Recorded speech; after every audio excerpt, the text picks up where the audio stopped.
My children soon will be gods. この狩りの始まりだ。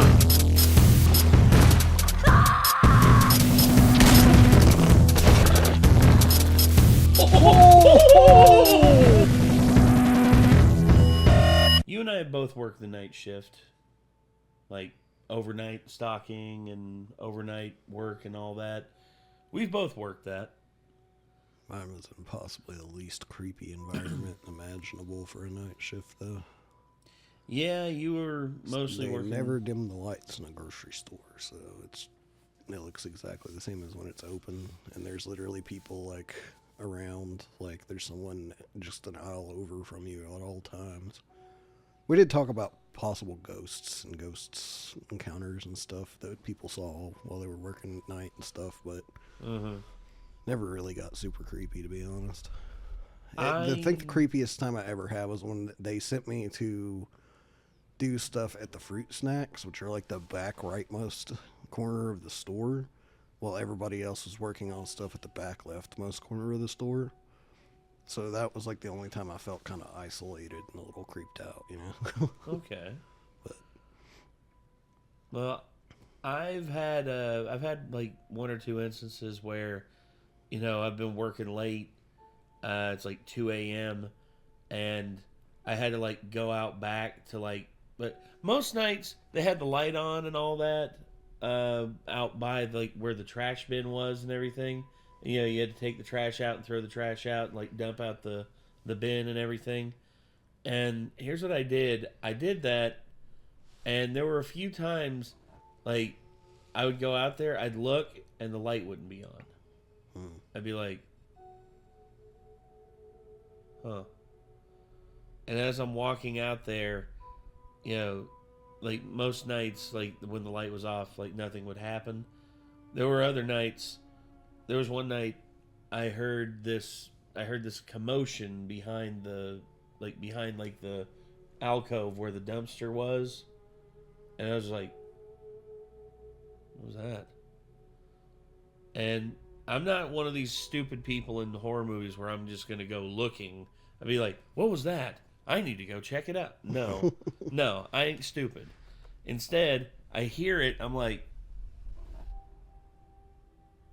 okay, no. And I get sat down and I get my ass back inside and I look back and I don't see anything. But I often I would ask like the manager. I'd be like, hey, can you look at the camera out back, because it had a night vision camera, and I was like, can you look out back and see if there was anything out there around that time or anything like that? And one time there was like, you know, she didn't see anything. Second time though, turns out someone went out back and like fell asleep. It was a homeless person.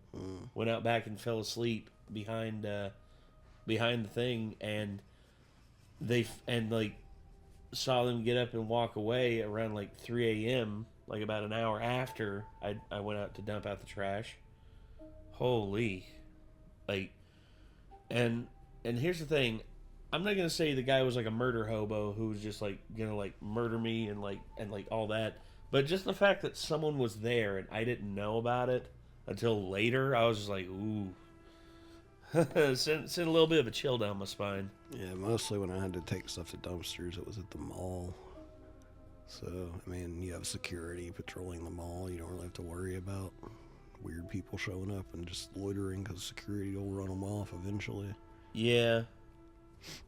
But, we had a dumpster out back of the GameStop that I worked at in Elizabeth, and I mean, like, usually we would go out in pairs to take the trash out at night.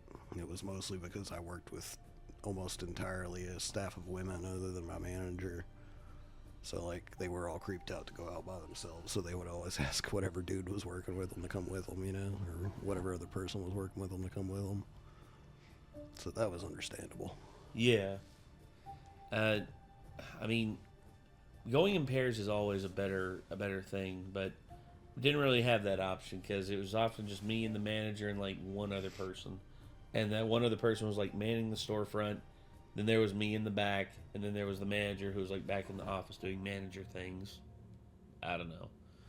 But anyway, yeah, so we've got 3 scary true night shift horror stories here from Mr. Nightmare. What do you say we give it a watch and see what he's got to say? Alrighty. Let's go.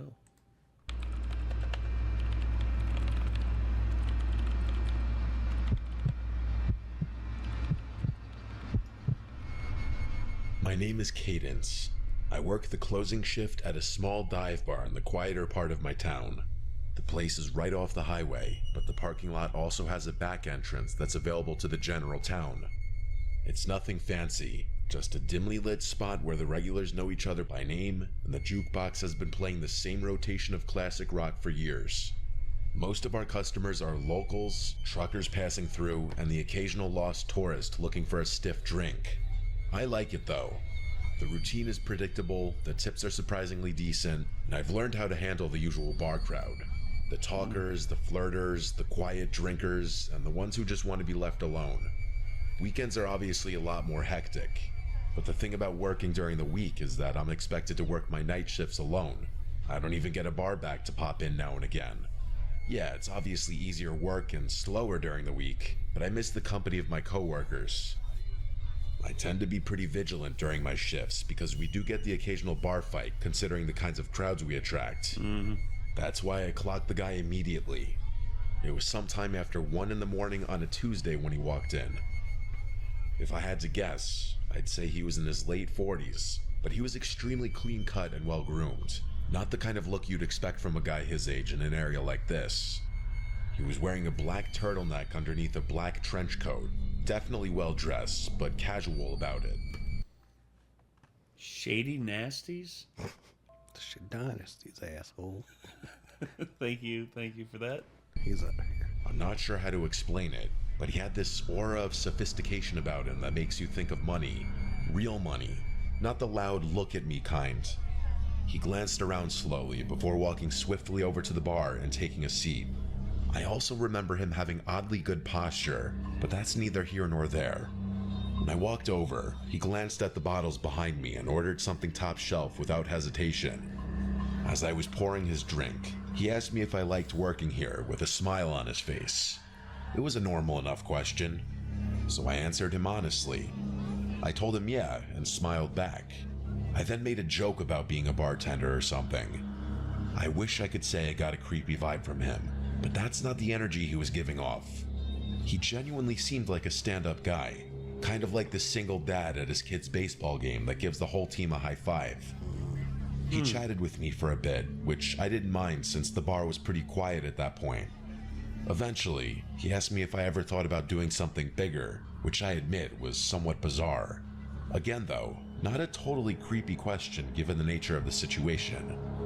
I gave him my standard bartender smile and told him I was happy for now. He nodded and sipped his drink, seemingly disappointed at my answer for reasons I didn't understand. After a long pause, he asked me what time I got off out of nowhere. That question surprised me. I hadn't picked up any kind of flirting from him whatsoever, so I was a little disappointed to discover that our conversation had just been another one of those empty attempts at getting my number. I smiled and gave him a vague answer, trying to brush him off in a friendly way without seeming uptight. Before he could answer, I busied myself and began wiping down the counter, but he didn't press. He just smiled like he already knew, then drained his drink and pulled out a crisp $100 bill, laying it gently on the bar like it was nothing. Then, without another word, he walked out into the night. I didn't really know what to make of the encounter. I know it sounds like nothing, but his demeanor was just so far off my radar that I was intrigued. Either way, I figured I was never going to see him again and got...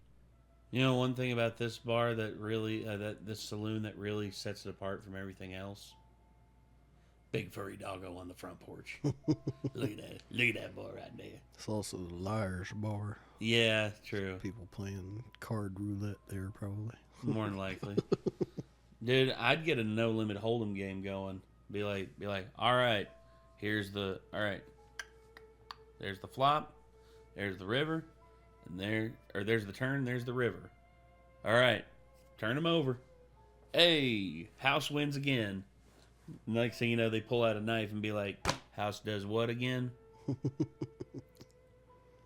It seems that we have to do a do a redeal on this hand, so that's when I'll like get the like tell the bartender, call the cops, we got a drunk who can't stand losing no more. Got on with my life. As it would turn out, though, I was wrong.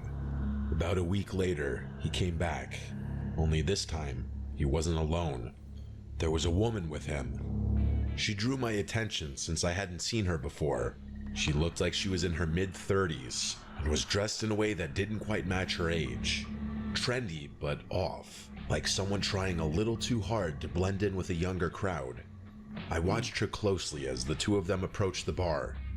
Everything about her seemed calculated, from the way she smiled too easily to the way she leaned against the bar like we were already friends. Pimp or something?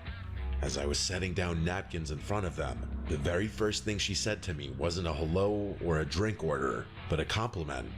She put on this overly joyful smile and said, "You're so pretty." Her fingers brushed against my arm as she said it, lingering just a second longer than normal. I laughed and thanked her, but I could instantly tell that something was off about this woman.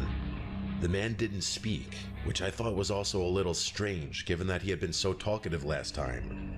They ordered drinks and poured them, and that's when questions came flooding in. The woman asked me how long I'd been working here, along with how old I was and a bunch of other small talk questions like that.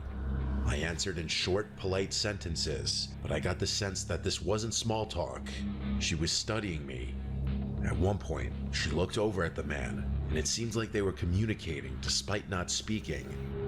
She looked back at me and told me that she ran an exclusive event club. She leaned in a bit as she said it, lowering her voice as if to prevent her being overheard by another patron. She told me that she's always looking for young, fun people for private parties, and that I'd make a killing, 10 grand for a weekend. I think so. I think he might be a pimp. It's either that or they're scouting people for human trafficking, which is terrifying. That's the other thing too, is just like, I'm sort of out of the age window for human trafficking. I mean, in terms of like the popular age range, and also I'm not a woman, but guys get kidnapped too. I mean, it happens more often than you think. But they're looking for like younger guys, often young boys, to be like trafficked and like taken places and have very bad things done to them. Whereas me, I'm an older guy, and it's just like, who would want to do anything bad to this guy? The only torture I get's whenever like all y'all send in all those donations and cause me to drink and torture my liver.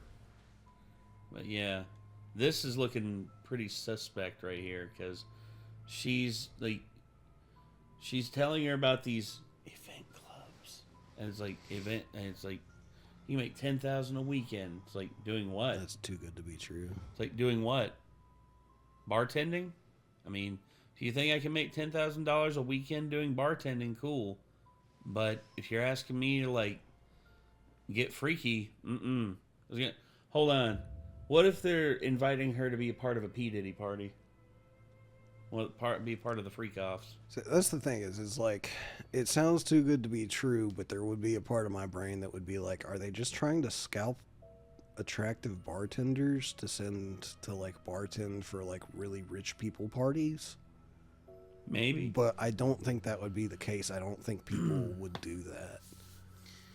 Anybody who's legitimately like putting together a service that's like high end and they want bartenders that are high end, they're probably not going to be recruiting bartenders out of a dive bar. No, they're going to call up a service. They're going to call up a service that has professional bartenders. Yeah, it's either that or they're going to go to like an actual like culinary school that has a bartending program and be like, hey, can we have like a recommendation for like an alumni that you think would be good for like this position? That too, or something like that. I can see that. Either that or they're going to scout like a high-end hotel bartender and be like, hey, you bartend for this high-end hotel, you want to make some extra money bartending for parties? Yeah. Like, and they'd probably most of the time be like, nah, I have too busy of a work schedule here. And they'd be like, well, understandable. But it's like, I would think that this is shady for sure. Like, Very shady. it doesn't make sense. I would say it's somewhat shady nasty. Let out a small, forced laugh and told her it sounded too good to be true. She insisted that it was real and told me that a bunch of girls like me worked for them. Her smile never faltered at any moment, which was starting to creep me out. She steered the conversation back to the job, circling around the same words. Fun, safe, exclusive. Then, casually, she said, "You should step outside for a second. There's someone who can explain it better." My pulse kicked up. I wasn't playing around at that point. I didn't even bother pretending like I wasn't creeped out. "I'm good," I said in a firm voice. No smile on my face this time. Just then, a group of customers walked in, laughing and talking loudly. The woman's expression changed in an instant, her friendly mask slipping just slightly before she turned to the man beside her. Without another word, they left. I'd be lying if I said I wasn't unsettled after that. Those random people had just propositioned me for God knows what. I told my coworkers and my boss about the situation, and we all agreed to keep an eye out should those people return. My boss assured me that he was always a 15-minute drive away should I need him, and the bar's security cameras were typically enough to deter any misbehavior. There wasn't really much I could do beyond that. It's not like those people had done anything illegal. I tried to push it out of my head, but a few nights later, after closing, I saw the car. It was parked across the street, engine off, just sitting there. I tried to tell myself it was nothing, but the feeling of being watched crawled over my skin like static. As I walked to my car, I kept my head down, my keys clutched tight in my hand. When I pulled out of the lot, I checked my mirrors. The car followed. It stayed back just enough to avoid suspicion, but every turn I made, it was still there.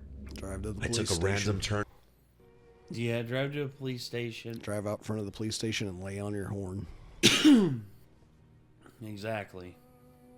Like, and lock your door too. Like, as soon as you get, like, I know you. Most likely when they realize you're going towards the police station, like, even if they don't realize it before you actually get there, but when they see you pull into the police station parking lot, they're going to speed off. Yeah. If then you look, there'll be a cop to catch them speed off. But, yeah, like, you probably won't even have to lay on your horn out front. But if they are ballsy enough to follow you into the police station parking lot and, like, just lay on your horn in the police station parking lot and get the cops' attention. Actually, here's what I would do. I would literally just, like, keep driving around. Well, yeah, if you have a cell phone on you. It depends on when this story took place, you know. And I'd just be like, hey, like, call the police and be like, yes, there's someone following me. Yeah, they've been following me now for about 10 minutes. I know they're following me because I've taken random turns and they just keep following me, and we've been on the same road 4 times. Yes. I'm on this street right now, and I need you to, and I need someone to, like, pull up behind them and, like, and just make sure that, you know, like, I don't know what's going on. Just don't let it get to 4 times on the same road. Should be obvious after one time and then following you to the same road again. I guess, but at the same time, if they're that desperate to, like, follow you home, then I don't know. I mean, I'm just saying, like, once you've, like, turned onto the same road a second time and they're still behind you, that's when you call the cops. No. You don't wait till it gets to 4 times. No. road. I'm saying, like, I was just trying to, like, do an example. Yeah, I know. I'm just saying. Like, after the second time, just on a the same nitpick road, of your example. After the nitpick of the okay. After the second time of them following me on the same road, yeah, instantly, just like, yeah, these people are following me. Fuck this. Because I've had times where I've thought people were following me before. Oh, yeah. I've actually had people follow me into the neighborhood that are other people that live in the neighborhood. And it's catch me out. I'm like, I'm going to turn out of the cul-de-sac if they're still behind me at the cul-de-sac. Mm-hmm. And then I had my dickhead friends when I was in college actually follow me on purpose and scare the shit out of me. That's such a dick move, dude. They followed me basically to my parents' house, and so I drove on by my parents' house and went to the top of the neighborhood, and then like peeled out and went around, and then I got a call on my cell phone. It was like, "Hey, dude, it's just us fucking with you." I'm like, "You sons of bitches!" Like, you fuckers. They're like, "Yeah, we figured you were creeped out when you drove on past your parents' house," and they're like, "That's smart though. That's smart." And I'm like, "It is." Yeah, exactly. Yeah. Be like, fucking dickheads. Be like, I was about to run in and grab my fucking baseball bat and start swinging. No, I was about to fucking call the cops. Is what I was about to do. Oh, like, man. they better be glad they called me when they did, because I probably would have called the cops. My God. The one that still gets me is Tom Syndicate getting like tackled in his house. Like, his door, when he goes out to the bathroom behind him, creeps open a little bit, and everyone's just like, "Dude, your door. Dude, your door. Dude, your door." And he comes back from the bathroom and he's like, "What about my door?" Turns around, opens his door, and someone comes in and like literally tackles him. He's like, "What the fuck?" And then he gets up, he's like, "Holy shit, it was my fucking dad. My fucking dad scared the shit out of me." Oh, God. Is that on a stream, I'm guessing? Yeah, it happened on live stream, and it's easily like one of the scariest, but also scary, wholesome. It's weird. Funny moment. Yeah, funny moment. Funny prank from his dad. Oh, yeah. Scary when it happened. Oh yeah, it was scary, super scary. Turned onto a side street, and it followed. Another, still there. I started freaking out internally. I knew it was them.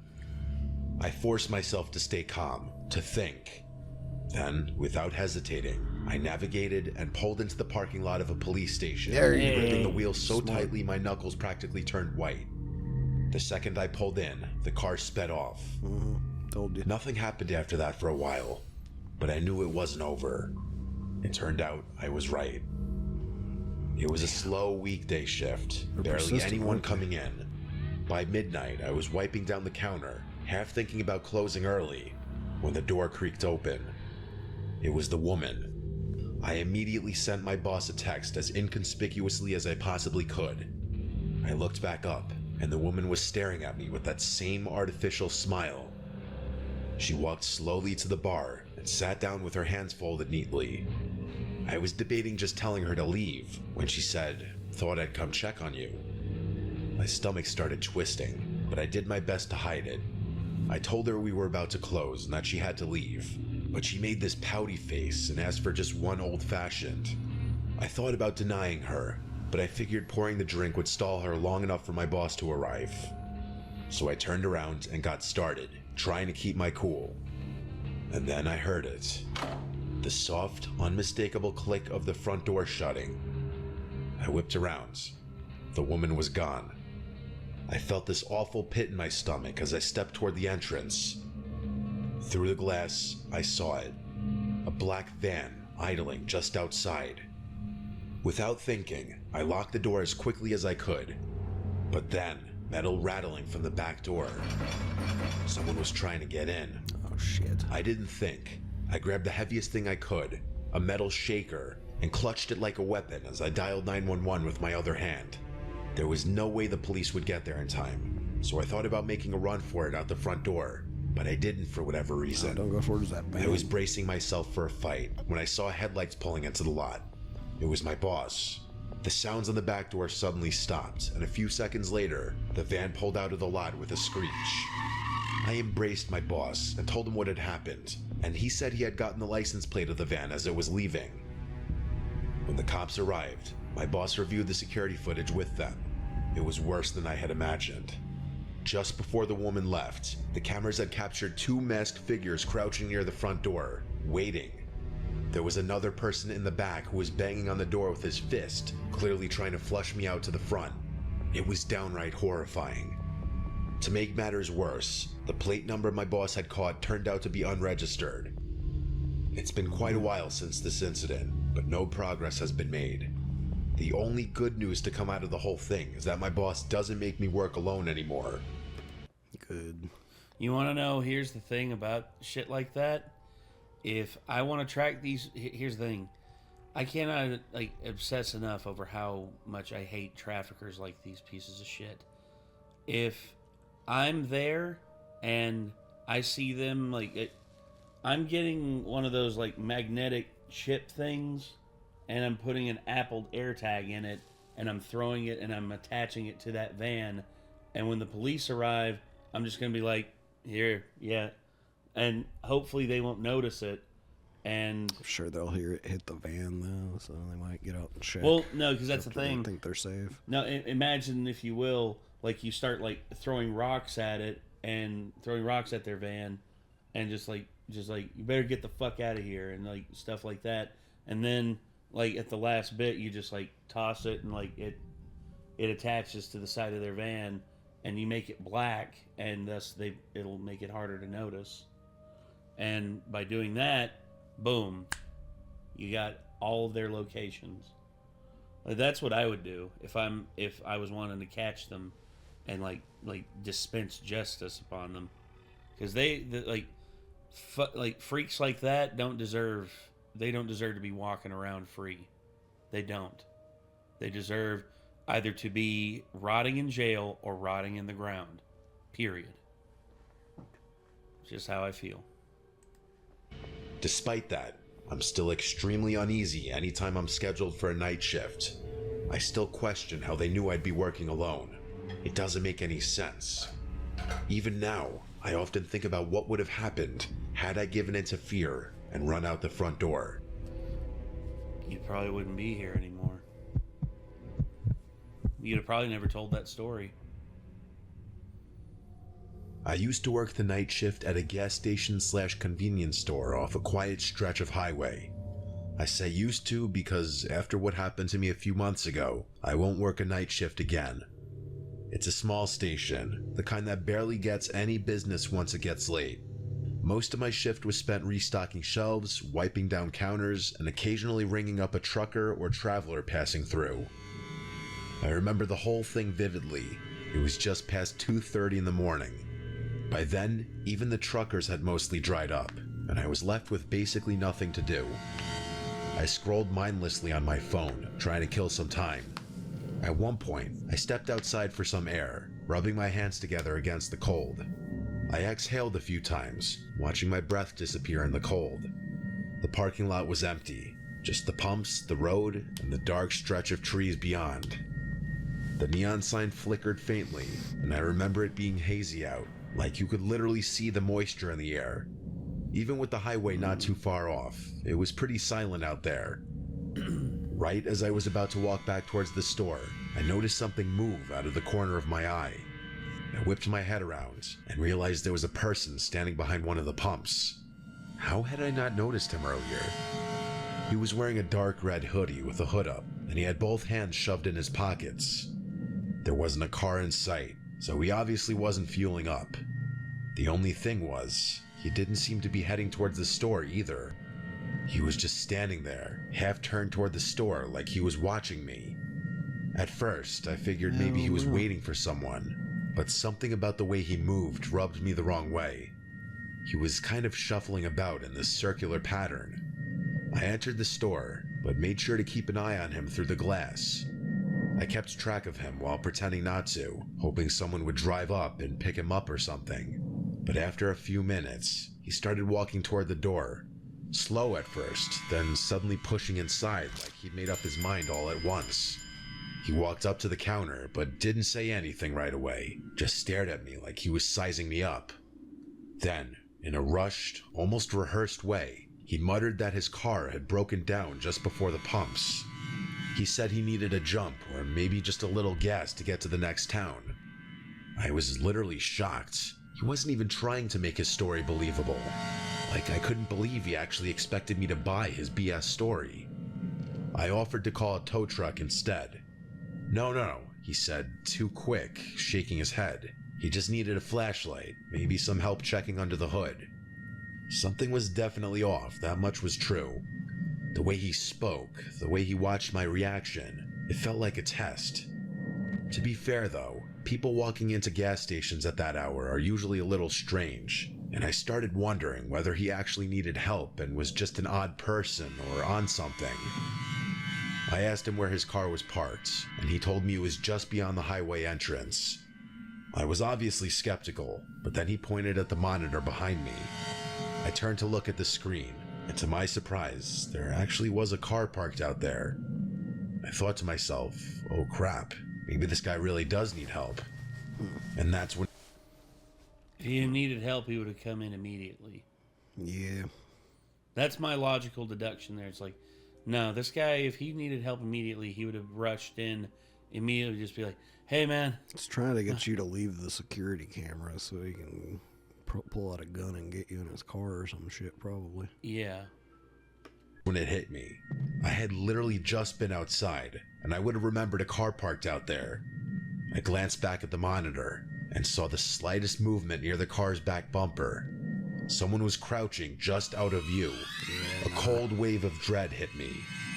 I forced a casual smile and agreed to help the guy, but not before telling him I needed to grab my phone from the back office. I turned slowly, not wanting to spook him, but the second I was out of his direct sight, I slammed my hand onto the emergency panic button under the counter. The alarm went off instantly, screeching through the store. I expected him to attack me, but what he did instead was even more unsettling. His nervous energy disappeared. No more fake urgency, no more shifting from foot to foot. He actually relaxed. His whole body language shifted, and then he smiled. Not a panic smile, not an embarrassed one either. A slow, knowing grin, like he had all the time in the world, like this was amusing to him. I was in shock. I didn't even have time to get physical with him. In one fluid motion, he turned and bolted. I ran to the monitors just in time to see both of them take off. Not toward the car, but into the woods behind the station. The car just sat there, engine off, headlights off. No one inside. By the time the police arrived, it was exactly as I saw it. The car was still there, but the men were gone. No footprints leading away, no sign of them anywhere. And then one of the officers pointed something out. Something I hadn't noticed before. The front passenger door was open. There had been a third person inside the whole time. The police took my statement down, I turned over the surveillance footage, and that was that. A few days later, they followed up with me. They had the car towed and ran the plates. Turned out, it had been reported stolen nearly a week earlier, over 100 miles away. Not surprised. No one had come forward to claim it. No reports of missing persons. No other crimes linked to it. Just an abandoned vehicle in the middle of nowhere with no explanation. That was months ago and still nothing. I don't know why convenience stores are such popular targets, but I can say for sure that I will never work another night shift again. I mean, I guess it's just a popular target if your convenience store is in the middle of nowhere. And it's always open. It doesn't get a lot of traffic, and you're the only person working there, Mm-hmm. which is not cool. Like, these freaking convenience store companies and gas station companies make enough money that they should be able to have 2 people on duty at night. I agree. And they don't, because they are like, well, we don't have enough customers. It's like, yeah, but it's not about that. It's about the safety of your employees.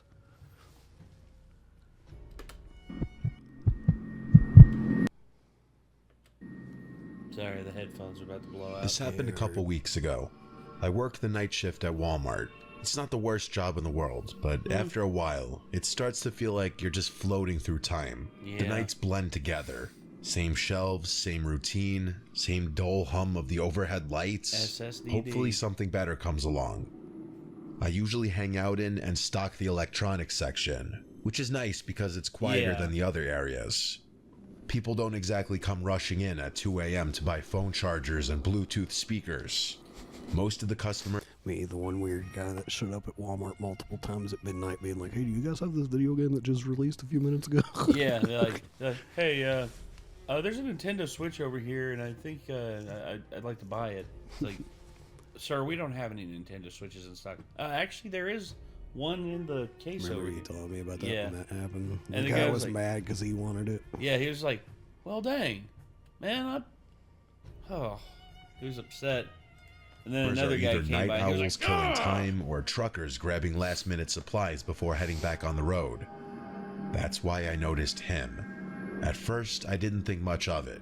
Just another guy wandering the aisles, probably waiting for someone. But after a few minutes, I realized he wasn't shopping. The one He good wasn't thing even about pretending to. being in the electronics He just section kept of Walmart, if a random weirdo comes in, and like if Walmart still were open 24 hours anyways, is that that's almost always the back of the store. Yeah. You have a long way to get dragged kicking and screaming out the front door to get kidnapped by somebody in Walmart, you know what I mean? Agreed. Like, that's the saving grace. Like, somebody's bound to hear your struggle and intervene by the time you get to the front door, hopefully. Now, if you were a greeter at Walmart and you were like up at the front, be like, Yeah, that'd be more sketchy. That's why I don't think they had greeters at night. yeah. And, jeez, the whole deal with like greeters at Walmart. I was gonna say Blake was talking like he was gonna take a job as a greeter at Walmart. I was just like, what are you gonna do? Be like, welcome to Walmart, get your shit and get out. Appearing. Every time I glanced up, he was lingering nearby, hovering in the next aisle over, or standing a little too still by the clearance section. He wasn't looking at anything. He was just standing there, watching me. I told myself I was overthinking it. The store is big, and maybe he was just taking his time. But the way he moved, always just close enough for me to notice, never actually picking anything up, it set something deep in my gut on edge. I was waiting for him to just get on with it and ask for my number, but he never approached me. It was like he wanted me to see him, which didn't make any sense to me. I went to radio someone about it, but realized that the batteries in my radio must have been dead because it wasn't working. Eventually, I started debating whether I should go find a manager when I felt a hand wrap around my arm. I nearly jumped out of my skin, but before I could react, a woman's voice rang out loud. Friendly, overly familiar. She exclaimed, "There you are," before going on a little spiel about how she had been looking all over for me. I turned, completely thrown off, and saw a woman I had never seen before in my life. She was smiling, her grip firm on my arm, like we were old friends reuniting. Before I could say anything, she leaned in and whispered, her tone dropping to something low and urgent. "That guy's been recording you. Follow me." My stomach dropped. I turned my head slightly, just enough to glance back. The man was still there, only now, he wasn't even pretending to browse. He was staring right at me. A cold wave of fear crept over me. I let her pull me. I'd still be I didn't sketched even out with question. a lady, too. I would too, like that. There's a 50% chance that she is either actually noticed that and is trying to help, or she's actually in cahoots She's with part that of dude. it, yeah. It. The way she grabbed my arm, the way she spoke so loud and casually, like we were two old friends reuniting, I clung to it. I was beyond grateful that someone had realized what was going on and put herself in an uncomfortable position just to help me.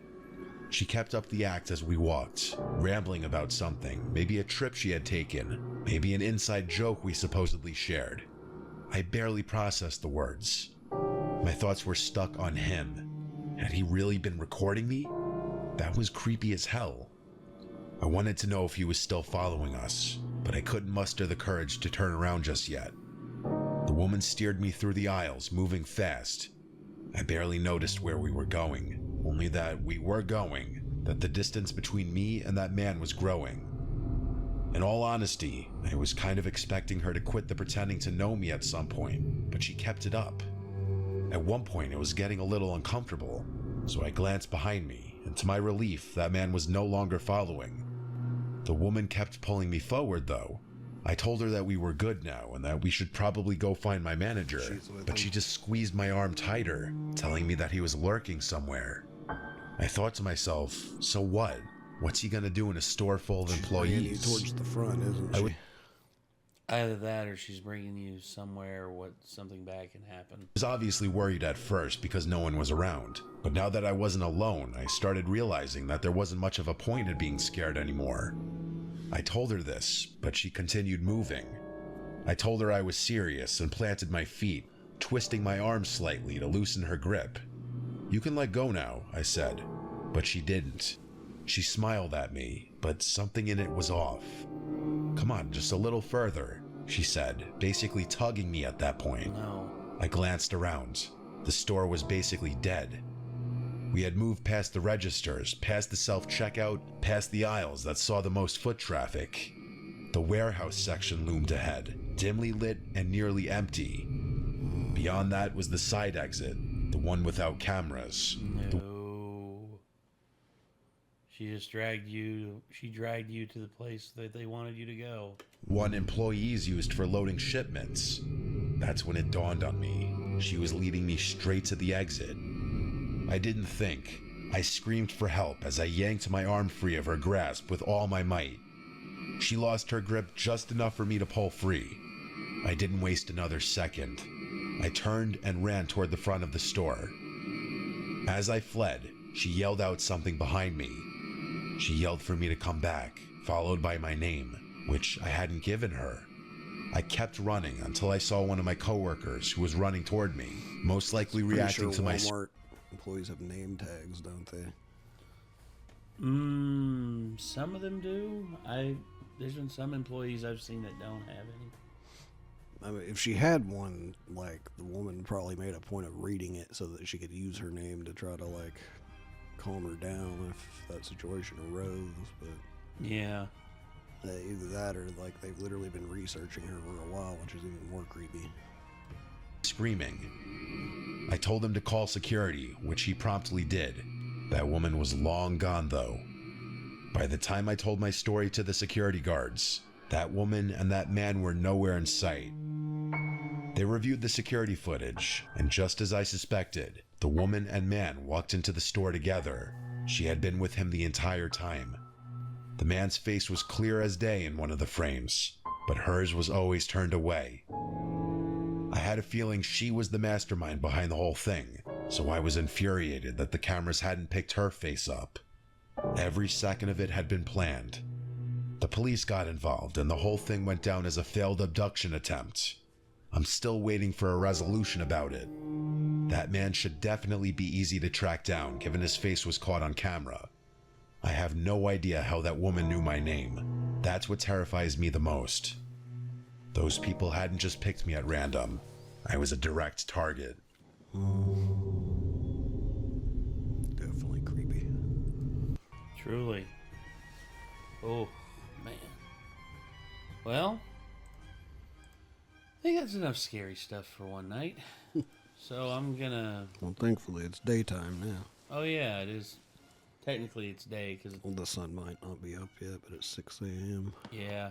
We got one more thing to do after this, and then I gotta go upstairs and I gotta take care of the dogs. But anyway, I guess that's gonna do it, everybody. So that was 3 true night shift horror stories by Mr. Nightmare. Hopefully y'all enjoyed, and hopefully if you want to keep watching more Mr. Nightmare, feel free to click his name in his channel right here, or if you want to see more from us, feel free to just check out what we got going on, and hit subscribe and hit like and all that. It helps us out a whole lot. And until next time, I'm Nate. I am Nick. Y'all be good people. Take care. Peace.